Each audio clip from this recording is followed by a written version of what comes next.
Assalamualaikum warahmatullahi wabarakatuh. Selamat pagi, salam sejahtera bagi kita semua, dimanapun sahabat SPM berada.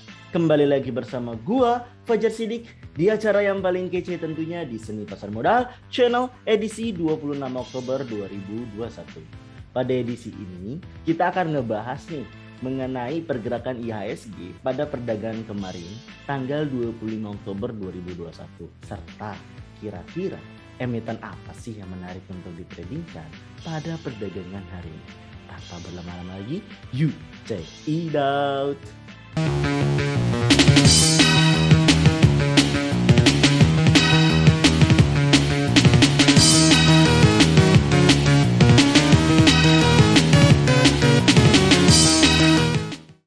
Analisis teknikal saham harian 26 Oktober 2021. Ini adalah pergerakan indeks harian pada perdagangan kemarin tanggal 25 Oktober 2021. Secara overall adalah bursa mengalami merah. Baik itu composite, dalam hal ini adalah IHSG. Bagi yang belum tahu, IHSG itu adalah indeks harga saham gabungan. Artinya itu adalah rata-rata harga dari seluruh emiten yang ada di bursa kita. Tercatat hingga detik ini lebih dari 700 bahkan 800 emiten terdaftar sudah dan melisting atau melantai di bursa.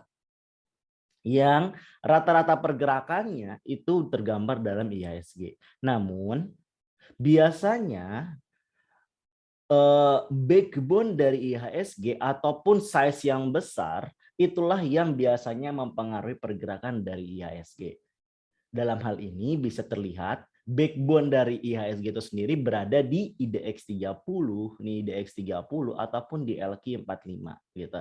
Jadi biasanya kalau IDX 30 merah, LQ45 merah, itu udah pasti hampir dipastikan bahwa Composite pun akan merah gitu.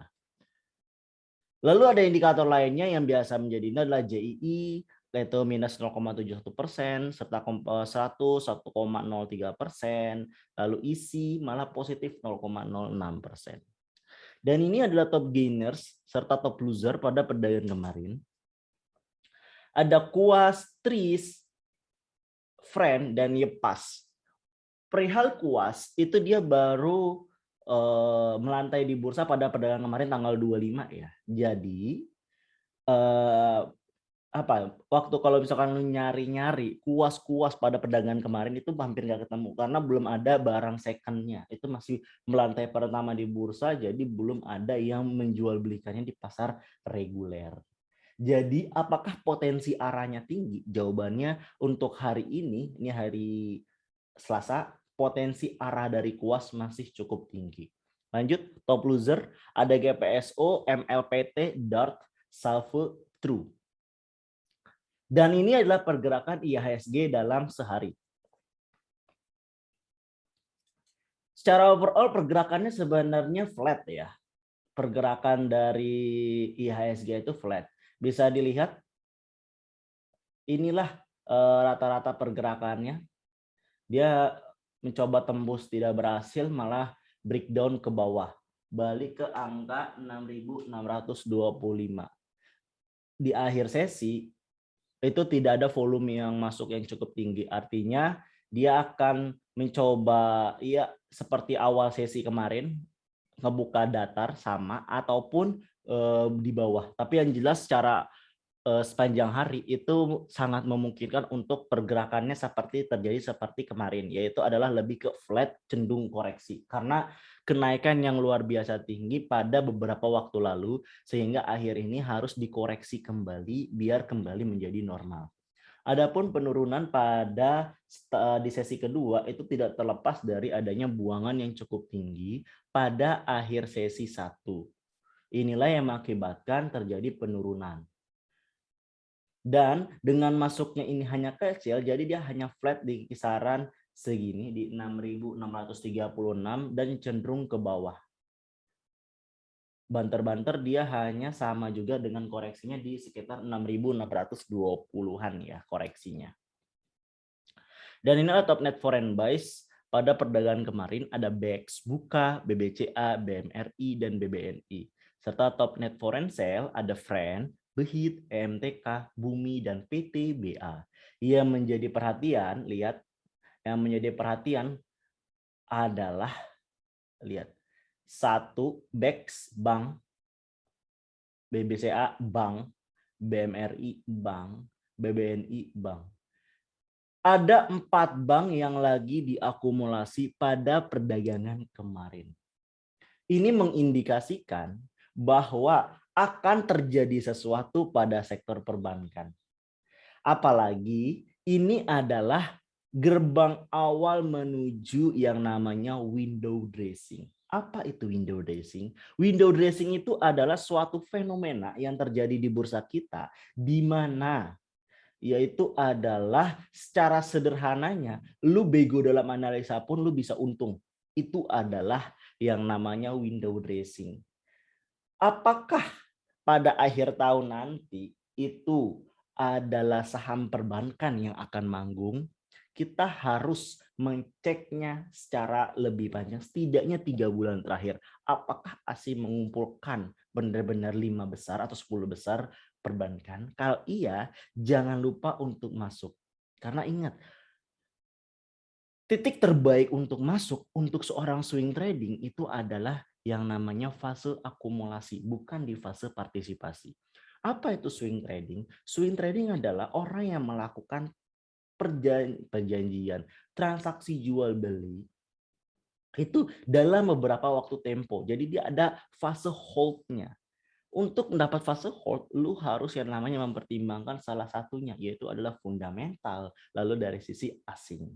Kenapa sisi asing menjadi faktor harus menjadi kunci? Karena asinglah yang mempunyai duit dana jumbo dan juga dia smart dalam bermain.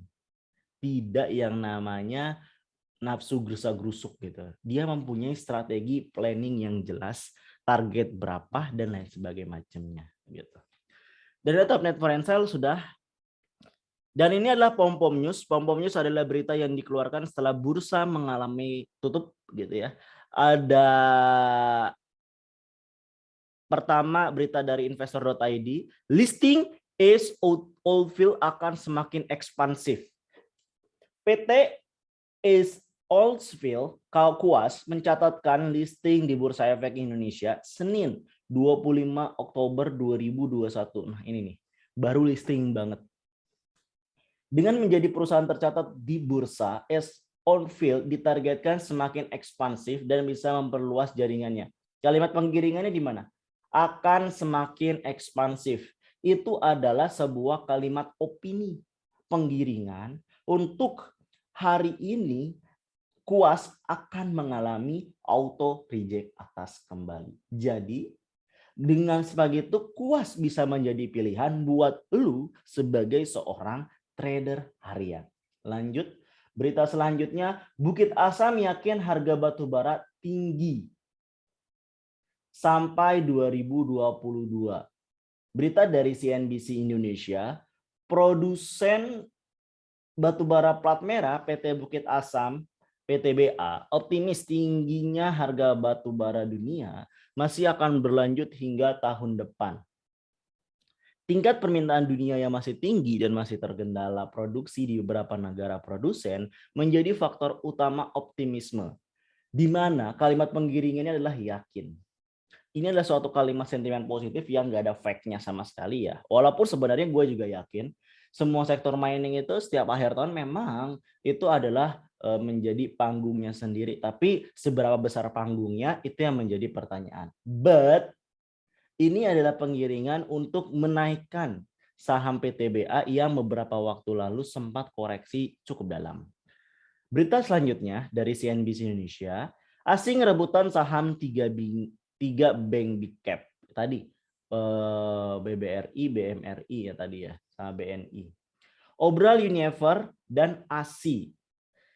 Berita dari CNBC, indeks harga saham gabungan ditutup di zona merah pada perdagangan Senin 25 Oktober 2021 setelah sempat di perdagangan di zona hijau pada sesi 1. Nah, itu dia kenapa merah? Karena salah satu backbone-nya Unilever dan ASI turun ya. Di mana Unilever sempat menyentuh 5.200 hingga 5.300 Lalu sekarang kembali turun. Kenapa? Karena dia telah membagikan yang namanya dividen interim, jadi turun kembali. Dan ini ya bisa dibilang koreksi normal setelah beberapa waktu lalu ya, dalam 2 minggu soloran gila-gilaan dari 3.800 menuju 5.200. Jadi ini ada kesempatan lagi nih buat lu yang kemarin ngoceh-ngoceh, belum masuk. Nih, sekarang sok mangga masuk. Yuk, masuk yuk. Gitu. Lanjut, berita terakhir, berita dari CNBC juga. Bursa Asia campur aduk, Nikkei merosot, Shanghai melesat. Bursa Asia ditutup beragam pada perdagangan awal pekan Senin, 25 Oktober 2021. Di mana investor cenderung sedikit merespon positif dari perkembangan terbaru kasus Evergrande di China. Salah satu kabarnya iya bisa, kalau bursa Asia itu sendiri tidak terlalu pengaruh ya. Jadi biasanya itu berbanding terbalik gitu ya, berbanding terbalik. Dimana kalau kita dengan bursa global, salah satunya dengan bursa Dow Jones Amerika, Nasdaq, itu biasanya berlaku positif. Kalau misalkan itu merah, awal sesi akan merah. Kalau itu hijau, awal sesi akan hijau. Tapi kalau untuk bursa Asia, biasanya itu adalah berbanding terbalik ya, berbanding terbalik. Tapi di sini di bursa Asia pun campur aduk. Ada yang merosot, ada yang melesat.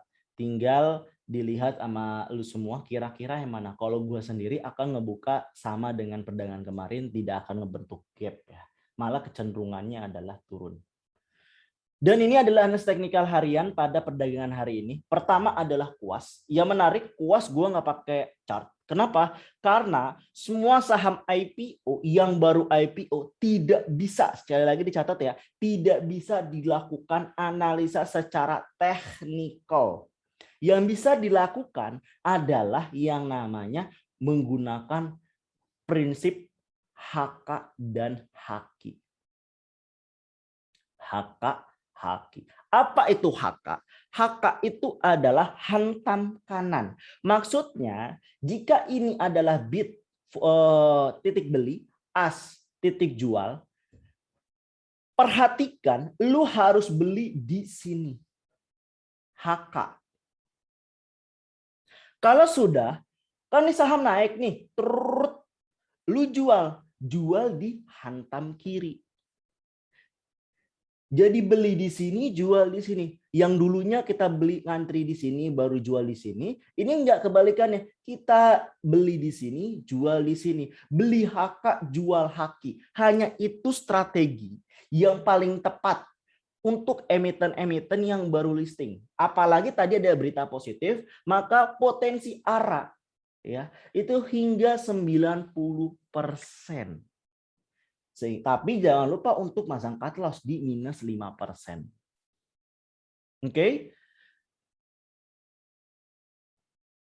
Jadi silakan pada awal-awal sesi jam 9 itu langsung pantengin banget. Jangan sampai ketinggalan barang. Sayang banget kalau sampai ketinggalan. Selanjutnya adalah emiten teh. Di sini gue pakai dua indikator, yaitu adalah indikator MACD, Moving Average Convergent Divergent, serta indikator CCI, yaitu Commodity Channel Index. Apa itu? Gimana cara bacanya? Indikator MACD merupakan indikator yang untuk melihat tren, di mana teknik pembeliannya itu adalah yang namanya Golden Cross dan Golden Dead Cross. Beli di area bawah, beli di area selatan, ini jual di area atas. Itu. Jadi beli di area bawah, jual di daerah atas. Itu adalah prinsip dari teh. Bukan prinsip dari teh, prinsip dari MACD, Golden Cross dan Golden Dead Cross. Dan ini diperkuat dengan yang namanya CCI. Apa itu CCI? Itu adalah Commodity Channel Index, mirip-mirip kayak RSI, mirip-mirip kayak Vigor. Di mana prinsipnya juga sama. Ini ada yang warna area arsir nih, area arsir nih. Area arsir ini adalah yang namanya titik psikologis. Jadi kalau misalkan berada di area arsir itu akan mantul ke atas. Kalau berada di area arsir yang di atas atau di utara, maka itu adalah titik jual. Jadi ini adalah jenuh beli yang akhirnya akan turun, dan ini adalah jenuh jual yang akhirnya akan naik. Jadi tinggal kita lihat garis ini menuju ke utara, atau menuju ke selatan. Kalau menuju ke utara berarti hopping buying, berarti banyak yang beli. Tapi kalau menuju selatan berarti yang namanya kekecewaan, berarti banyak aksi jual gitu di sana. Dan ini bisa dilihat sekarang masih berada di sentimen positif dan ini masih belum menuju ke titik psikologis mirip-mirip. Jadi teh pada awal-awal sesi akan naik dulu sebelum nanti turun. Beli di 8.000 sampai 8.050, cut loss di 7.925, jual di 8.200 sampai 8.300, kemungkinan naik cuma 31,58%. Kemudian yang kedua, care. Care juga sama, itu kita lihat MACD-nya. MACD-nya dia sudah sebenarnya udah mengalami golden dead cross di sini. Tapi dia melipir lagi nih, merepet untuk golden cross. Dan ini masih titik psikologis untuk naik. Jadi case-nya akan naik dulu untuk pada perdagangan awal ini. Buy di 448 sampai 450, cut loss di 444, jual di 455 sampai 460, kemungkinan naik 58,77%. Selanjutnya PTPP. PTPP juga dia baru banget. Sebenarnya udah golden cross ya. Golden cross, lalu ada golden gate cross ya. Ini golden cross, ini golden gate cross. Tapi dia flat datar. Jadi bisa ada ke atas ataupun ke bawah. Dengan melihat ini, jadi ini masih gamang nih. Market masih gamang nih. Kalau dia ada di area arsir seperti ini artinya menggambarkan market nih gamang. Mau dinaikin ataupun diturunin. Gitu. Jadi paling benar adalah mengetatkan yang namanya trading plan. Beli di 12.80 sampai 12.90, cut loss di 12.65, jual di 1.300 sampai 1.305, kemungkinan naik 62,30%.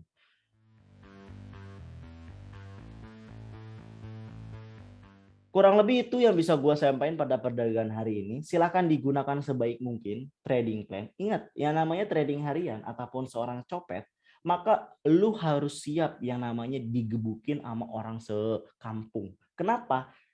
Karena tidak rapihnya, tidak cepatnya dalam pergerakan tangan. Keputusan paling tepat itu adalah di tangan lu sendiri, gitu ya. Jadi selalu melakukan evaluasi jika lu melakukan kesalahan atau mengalami kerugian pada saat melakukan scalping. It's okay, itu yang namanya belajar. Jangan sampai lu tidak memasang yang namanya cut loss. Jika lu nggak memasang yang namanya cut loss, ya siap-siap aja. Berarti lu bukan atau enggak cocok menjadi seorang trader.